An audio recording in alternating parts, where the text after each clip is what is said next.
जय श्री कृष्णा। राधे राधे दोस्तों, आप सभी का दिन शुभ और मंगलमय हो। आप सभी को माघ पूर्णिमा की हार्दिक शुभकामनाएं। आप सभी पर भगवान विष्णु की कृपा सदैव बनी रहे। आज की वीडियो में आप सुनेंगे माघ पूर्णिमा की व्रत कथा। माघ मास की पूर्णिमा तिथि का हमारे हिंदू धर्म में विशेष महत्व है। यह दिन केवल चंद्रमा की पूर्णता का ही प्रतीक नहीं, बल्कि आत्मा की शुद्धि और परम तत्व की प्राप्ति का भी अवसर होता है। शास्त्रों में वर्णित है कि इस दिन गंगा, यमुना और सरस्वती के संगम में स्नान करने से जन्म जन्मांतर के पापों से मुक्ति मिलती है। इस तिथि का संबंध केवल बाहरी स्नान से ही नहीं, बल्कि अंतःकरण की शुद्धि से भी जुड़ा हुआ है। पौराणिक कथाओं में माघ पूर्णिमा की महिमा अनेक प्रकार से वर्णित है। देवगढ़ इस पावन तिथि में तीर्थों में वास करते हैं और साधक के प्रत्येक शुभ कार्य का सहस्त्र गुण फल प्रदान करते हैं। व्रत, दान, पूजा और संकल्प के द्वारा जीवन को पवित्र बनाने का यह परम अवसर होता है। खास तौर पर भगवान विष्णु और भगवान शिव की उपासना इस दिन अत्यंत फलदायी मानी जाती है। तो आइए प्रिय श्रोताओं, आज इस पावन अवसर की अद्भुत कथाओं का श्रवण करेंगे, जो न केवल हमारी आत्मा को पवित्र करेंगी, बल्कि हमें धर्म और सत्कर्म के पथ पर अग्रसर होने की प्रेरणा भी देंगी। कलयुग में जहाँ पाप और अधर्म का प्रभाव बढ़ता जा रहा है, वहीं माघ पूर्णिमा कथा का संबंध अमृत समान है। शास्त्रों में कहा गया है कि जो व्यक्ति श्रद्धा भाव से पुण्य काल में धर्म कथाओं का श्रवण करता है, उनके जन्म जन्मांतर के सभी पाप नष्ट हो जाते हैं और भगवान की कृपा से सभी मनोकामनाएं पूर्ण होती हैं। इस दिन जो व्यक्ति पवित्र नदियों में स्नान ना कर पाए, लेकिन अगर वह व्यक्ति केवल सच्चे मन भाव से भगवान की कथा सुन ले, तो वह बिना स्नान किए भी वही पुण्य प्राप्त कर लेता है, क्योंकि कथा श्रवण से आत्मा शुद्ध होती है और जहाँ धर्म चर्चा होती है, वहाँ स्वयं नारायण भगवान का वास माना जाता है। तो आइए अब सुनते हैं पूर्णिमा व्रत की पौराणिक कथा, जिसे स्वयं भगवान श्री कृष्ण जी ने मैया यशोदा को सुनाया था, जिसे सुनने मात्र से सभी मनोकामनाएं पूरी होती हैं और घर में सुख समृद्धि बनी रहती है। द्वापर युग में एक समय की बात है कि यशोदा जी ने भगवान श्री कृष्ण से कहा कि हे कृष्ण, तुम सारे संसार के उत्पन्न करता, पोषक तथा उसके संहार करता हो। आज कोई ऐसा व्रत मुझसे कहो जिसके करने से मृत्युलोक में स्त्रियों को विधवा होने का भय न रहे, तथा यह व्रत सभी मनुष्यों की मनोकामनाएं पूर्ण करने वाला हो। श्री कृष्ण कहने लगे, हे माता, तुमने अति सुंदर प्रश्न किया है। मैं तुमसे ऐसे ही व्रत को सविस्तार कहता हूँ। सौभाग्य की प्राप्ति के लिए स्त्रियों को 32 पूर्णमासियों का व्रत करना चाहिए। इस व्रत के करने से स्त्रियों को सौभाग्य संपत्ति मिलती है। यह व्रत अचल सौभाग्य देने वाला है एवं भगवान शिव के प्रति मनुष्य मात्र की भक्ति को बढ़ाने वाला है। यशोदा जी कहने लगी, हे कृष्ण, सर्वप्रथम इस व्रत को मृत्युलोक में किसने किया था? इसके विषय में विस्तार पूर्वक मुझसे कहो। श्री कृष्ण कहने लगे कि इस भूमंडल पर एक अत्यंत प्रसिद्ध राजा, चंद्रहास से पालित अनेक प्रकार के रत्नों से परिपूर्ण कार्तिका नाम की एक नगरी थी। वहां पर धनेश्वर नाम का एक ब्राह्मण था और उसकी स्त्री अति सुशीला रूपवती थी। दोनों ही उस नगरी में बड़े प्रेम के साथ रहते थे। घर में धन धान्य आदि की कमी नहीं थी। उनको एक बड़ा दुख था कि उनके कोई संतान नहीं थी। इस दुख से वह अत्यंत दुखी रहते थे। एक समय एक बड़ा तपस्वी योगी उनकी नगरी में आया। वह योगी उस ब्राह्मण के घर को छोड़कर अन्य सभी घरों से भिक्षा लाकर भोजन किया करता था। रूपवती से वह भिक्षा भी नहीं लिया करता था। उस योगी ने एक दिन रूपवती से भिक्षा ना लेकर किसी अन्य घर से भिक्षा लेकर गंगा किनारे जाकर भिक्षान को प्रेम पूर्वक खा रहा था कि धनेश्वर ने योगी का ये सब कार्य किसी प्रकार से देख लिया। अपनी भिक्षा के अनादर से दुखी होकर धनेश्वर योगी से बोला कि महात्मन, आप सब घरों से भिक्षा लेते हैं, परंतु मेरे घर की भिक्षा कभी भी नहीं लेते। इसका कारण क्या है?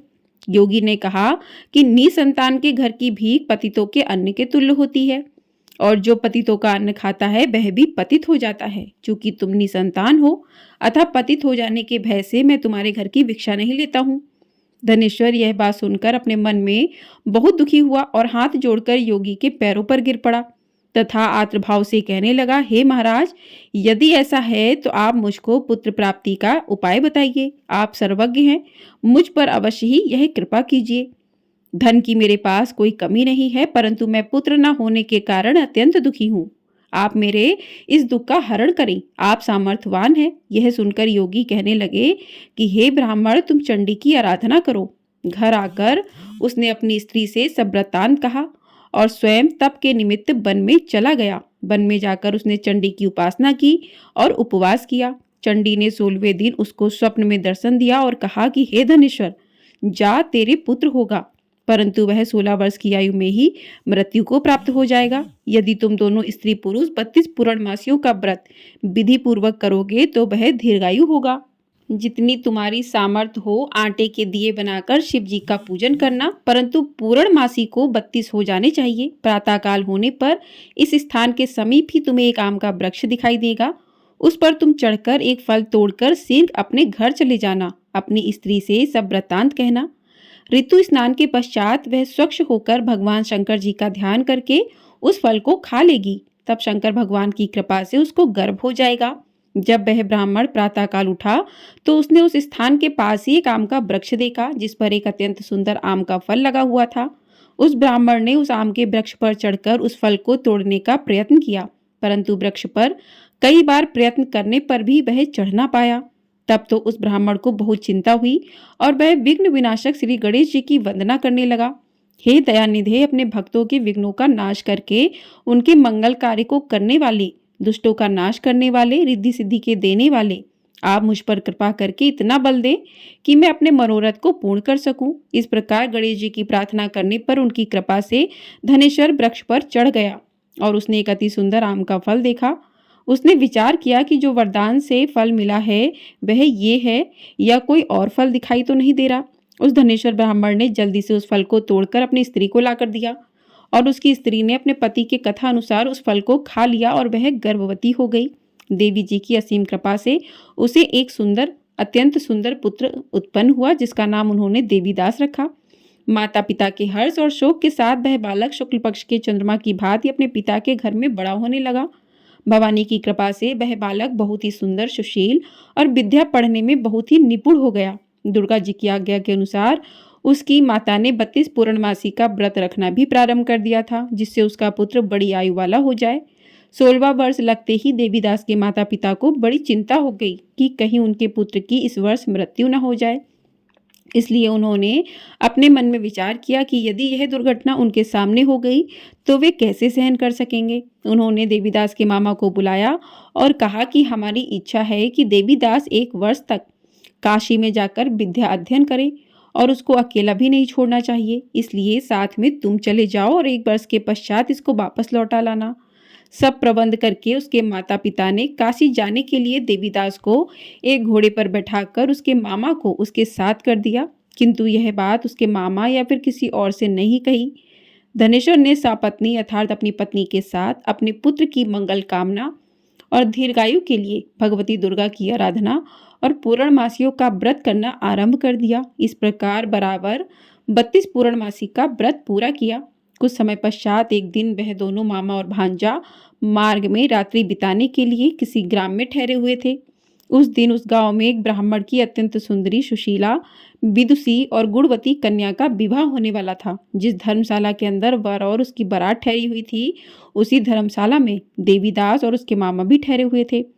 संयोग बस कन्या को तेल आदि चढ़ाकर मंडप आदि का कृत्य किया गया तो लग्न के समय वर को धनुर्वात हो गया। तत्पश्चात वर के पिता ने अपने कुटुंबियों से परामर्श करके निश्चय किया कि यह देवीदास मेरे पुत्र जैसा ही सुंदर है, मैं इसके साथ ही लग्न करा दूं और बाद में विवाह के अन्य कार्य मेरे लड़के के साथ हो जाएंगे। ऐसा सोचकर वह देवीदास के मामा से जाकर बोला कि तुम थोड़ी देर के लिए अपने भांजे को हमें दे दो जिससे विवाह के लग्न का सब कृत्य सुचारू रूप से हो सके। तब उसका मामा कहने लगा कि जो कुछ भी मधु पर्क आदि कन्यादान के समय पर वर को मिले वह सब हमें दे दिया जाए तो मेरा भांजा इस बारात का दूल्हा बन जाएगा। यह बात वर के पिता द्वारा स्वीकार कर लेने पर उसने अपना भांजा वर बनने को भेज दिया और उसके साथ वह विवाह कार्य रात्रि में विधि पूर्वक संपन्न हो गए। पत्नी के साथ वह भोजन न कर सका और अपने मन में सोचने लगा कि ना जाने ये कैसी स्त्री होगी। वह एकांत में इसी सोच में गर्म निश्वास छोड़ने लगा तथा उसकी आंखों में आंसू भी आ गए। तब वधू ने पूछा कि क्या बात है, आप इतने उदासीन व दुखी क्यों हो रहे हैं। तब उसने सब बातें जो वर के पिता ने और मामा में हुई थी उसको बतला दी। तब कन्या कहने लगी कि यह ब्रह्म विवाह के विपरीत हो कैसे सकता है। देव, ब्राह्मण और अग्नि के सामने मैंने आपको ही अपना पति बनाया है, इसलिए आप ही मेरे पति हैं। मैं आपकी ही पत्नी रहूंगी, किसी अन्य की कदापि नहीं। तब देवीदास ने कहा, ऐसा मत करिए, क्योंकि मेरी आयु बहुत थोड़ी है। मेरे पश्चात आपकी क्या गति होगी, इन बातों को अच्छी तरह विचार लो। परंतु वह दृढ़ विचार वाली थी, बोली कि जो आपकी गति होगी वह मेरी गति होगी। हे स्वामी, आप उठिए और भोजन करिए, आप निश्चय ही भूखे होंगे। इसके बाद देवीदास और उसकी पत्नी दोनों ने भोजन किया तथा शेष रात्रि वे सोते रहे। प्रातःकाल देवीदास ने अपनी पत्नी को 3 नगों से जड़ी हुई एक अंगूठी दी, एक रुमाल दिया और बोला कि हे प्रिय, इसे लो और संकेत समझकर स्थिर चित्त हो जाओ। मेरा मरण और जीवन जानने के लिए एक पुष्प वाटिका बना लो, उसमें सुगंध वाली एक नभ मलिका लगा लो, उसको प्रतिदिन जल से सींचा करो और आनंद के साथ खेलो कूदो और उत्सव मनाओ। जिस समय और जिस दिन मेरा प्रणतांत होगा, ये फूल सूख जाएंगे और जब ये फिर हरे हो जाएं तो जान लेना कि मैं जीवित हूँ। यह बात निश्चय करके समझ लेना, इसमें कोई संशय नहीं है। यह समझाकर वह चला गया। प्रातःकाल होते ही वहां पर गाजे बाजे बजने लगे और जिस समय विवाह के कार्य समाप्त करने के लिए वर तथा सब बाराती मंडप में आए तो कन्या ने वर को भली प्रकार से देखकर अपने पिता से कहा कि ये मेरा पति नहीं है। मेरा पति वही है जिसके साथ रात्रि में मेरा पारिग्रहण हुआ था, इसके साथ मेरा विवाह नहीं हुआ है। यदि ये वही है तो बताए कि मैंने इसको क्या दिया। मधुपर्क और कन्यादान के समय जो मैंने भूषण आदि इन्हें दिए थे उन्हें दिखाएं, तथा रात में मैंने क्या गुप्त बातें कही थी वह सब सुनाए। पिता ने उसके कथा अनुसार वर को बुलवाया। कन्या की ये सभी बातें सुनकर वह कहने लगा कि मैं कुछ नहीं जानता। इसके पश्चात लज्जित होकर वहां से चला गया और सारी बारात भी अपमानित होकर वहां से लौट गई। भगवान श्री कृष्ण बोले कि हे माता, इस प्रकार देवीदास काशी विद्या अध्ययन के लिए चला गया। जब कुछ समय बीत गया तो काल से प्रेरित होकर एक सर्प रात्रि के समय उसको डसने के लिए वहां पर आया। उस विषधर के प्रभाव से उसके शयन का स्थान चारों ओर से विष की ज्वाला से विषैला हो गया, परंतु व्रतराज के प्रभाव से उसको काटने न पाया, क्योंकि पहले ही उसकी माता ने 32 पूर्णिमा का व्रत कर रखा था। इसके बाद मध्याह्न के समय स्वयं काल वहां पर आया और उसके शरीर से उसके प्राणों को निकालने का प्रयत्न करने लगा, जिससे वह मूर्छित होकर पृथ्वी पर गिर पड़ा। भगवान की कृपा से उसी समय पार्वती जी के साथ भगवान शंकर जी भी वहां पर आ गए। उसको मूर्छित दशा में देखकर पार्वती जी ने भगवान शंकर से प्रार्थना की कि हे महाराज, इस बालक की माता ने पहले 32 पूर्णिमा का व्रत किया था, जिसके प्रभाव से हे भगवान आप इसको प्राण दान दें। भवानी के कहने पर भक्त वत्सल भगवान शिव जी ने उसको प्राण दान दे दिया। इस व्रत के प्रभाव से काल को भी पीछे हटना पड़ा और देवीदास स्वस्थ होकर बैठ गया। उधर उसकी स्त्री उसके काल की प्रतीक्षा किया करती थी। जब उसने देखा कि उस पुष्प वाटिका में पत्र पुष्प कुछ भी नहीं रहे तो उसको अत्यंत आश्चर्य हुआ और जब वह वैसे ही हरी भरी हो गई, तत्पश्चात वह जान गई कि वह जीवित हो गए हैं। यह देखकर वह बहुत प्रसन्न मन से अपने पिता से कहने लगी कि पिताजी, मेरे पति जीवित हैं, आप उनको ढूंढिए। जब 16वां वर्ष व्यतीत हो गया तो देवीदास भी अपने मामा के साथ काशी से चल दिया। इधर उसे ससुर उसको ढूंढने के लिए अपने घर से जाने ही वाले थे कि वह दोनों मामा भांजे वहां पर आ गए। उसको आया देखकर उसका ससुर बड़ी प्रसन्नता के साथ उन दोनों को अपने घर ले आया। उस समय नगर के निवासी भी वहां पर इकट्ठा हुए थे और सबने निश्चय किया कि अवश्य ही इसी बालक के साथ इस कन्या का विवाह हुआ था। उस बालक को जब कन्या ने देखा तो पहचान लिया और कहा कि ये तो वही है जो संकेत करके गया था। तदुपरांत सभी कहने लगे कि भला हुआ जो ये आ गया, और सब नगरवासियों ने आनंद मनाया। कुछ दिन बाद देवीदास अपनी पत्नी और मामा के साथ अपने ससुर के घर से बहुत से उपहार आदि लेकर अपने घर के लिए प्रस्थान किया। जब वह अपने गांव के निकट आ गया तो कई लोगों ने उसको देखकर उसके माता पिता को पहले ही जाकर खबर दे दी कि तुम्हारा पुत्र देवीदास अपनी पत्नी और मामा के साथ घर वापस आ रहा है। ऐसा समाचार सुनकर पहले तो उसे विश्वास ही नहीं हुआ, किंतु जब और लोगों ने भी आकर उनकी बात का समर्थन किया तो उनको बड़ा आश्चर्य हुआ। लेकिन थोड़ी देर में देवीदास ने आकर अपने माता पिता के चरणों में अपना सिर रखकर प्रणाम किया और उसकी पत्नी ने अपने सास ससुर के चरणों को स्पर्श किया तो माता पिता ने अपने पुत्र और पुत्र वधू को अपने हृदय से लगा लिया और दोनों की आंखों से प्रेम अश्रु बह चले। अपने पुत्र और पुत्र वधू के आने की खुशी में धनेश्वर ने बड़ा भारी उत्सव किया और ब्राह्मणों को भी बहुत सा दान दक्षिणा देकर प्रसन्न किया। श्री कृष्ण जी कहने लगे कि इस प्रकार धनेश्वर 32 पूर्णिमाओं के व्रत के प्रभाव से पुत्रवान हो गया। जो भी स्त्रियां इस व्रत को करती हैं वे जन्म जन्मांतर में वैधव्य का दुख नहीं भोगती और सदैव सौभाग्यवती रहती हैं। यह मेरा वचन है, इसमें कोई भी संदेह नहीं मानना। यह व्रत पुत्र पौत्रों को देने वाला तथा समस्त मनोकामनाओं को पूर्ण करने वाला है। 32 पूर्णिमाओं का व्रत करने से व्रती की सब इच्छाएं भगवान शिव जी की कृपा से पूर्ण हो जाती हैं।